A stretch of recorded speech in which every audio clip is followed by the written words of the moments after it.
The morning sun slipped quietly through the dusty window panes of an old Jewish home in the heart of Jerusalem.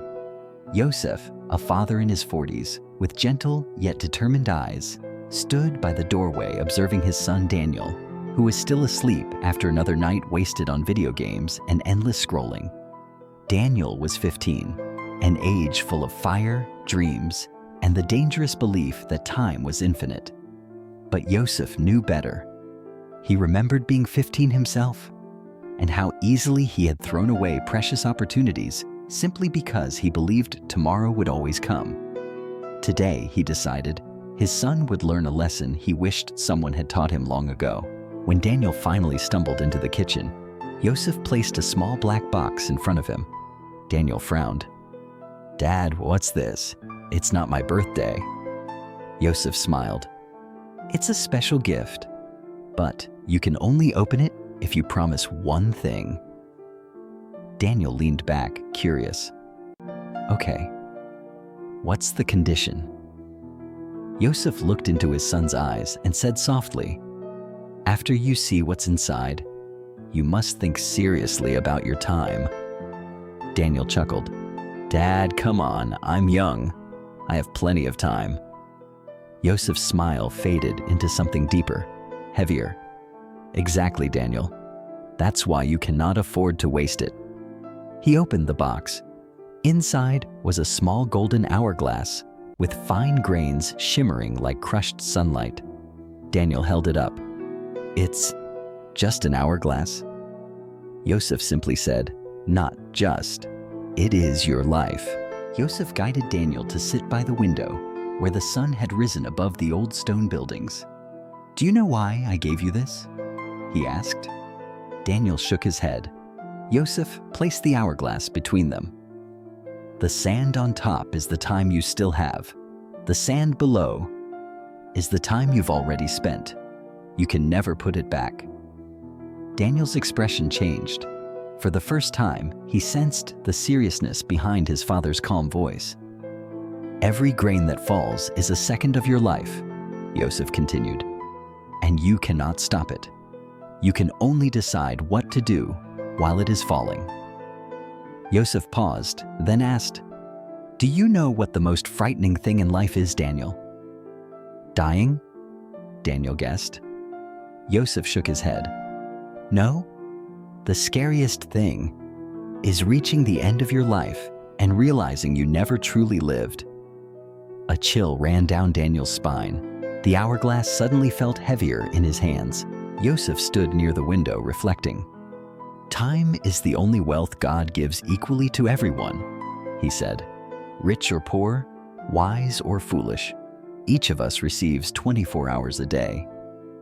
The difference between success and regret," he continued, "is simply how we choose to use those hours." Daniel swallowed hard as memories of entire nights wasted online flashed in his mind. He wasn't bad. He just never realized what he was losing. Yosef placed a firm but gentle hand on his son's shoulder. "You don't need to be perfect. You just need to be better than yesterday. Read 10 minutes. Exercise 10 minutes. Think about your future for 10 minutes. Small steps, Daniel. Small steps create great men." Each word sank deeply into Daniel's heart. Yosef took a long breath.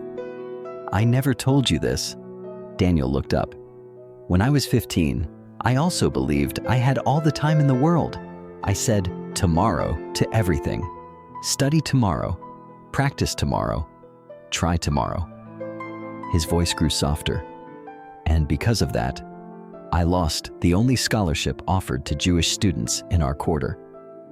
Daniel widened his eyes. He had never seen his father so vulnerable. "I cried, Daniel," Yosef admitted, "not because of the scholarship, but because I realized for the first time that time never returns." Daniel felt the pain in his father's memory, an old wound still alive. Daniel looked at the hourglass in his hands again. The falling grains seemed to echo in his chest. He whispered, "Dad, I understand now. I really want to change." Yosef smiled, full of quiet pride. "Good. Change doesn't mean becoming someone else. It means becoming a better version of yourself every day. And remember this, Daniel. We Jews do not wait for miracles. We create them with the time God gives us. A month passed. Daniel no longer slept past noon. He woke early, exercised a little, read a little, planned a little. He used his phone less at night. Nothing dramatic happened outwardly. But inside, Daniel felt clearer, stronger, more alive. Yosef watched quietly, pride growing in his heart. The seed had sprouted. One evening, Daniel held the hourglass and asked, "Dad, what if one day I fall back into old habits?" Yosef smiled. "Then you begin again. Time never moves backward, but every morning gives you a new chance." He added, "You don't need to be the best. Just become someone you will be proud of one day." Daniel nodded, comforted by the wisdom. Time is falling. Quiet, patient, unstoppable. You cannot hold it, but you can choose who you become while it falls. Change starts small, but every small step is a seed of greatness. If this story touched your heart, leave a comment sharing one habit you want to change starting today. Click like to support more inspirational stories like this.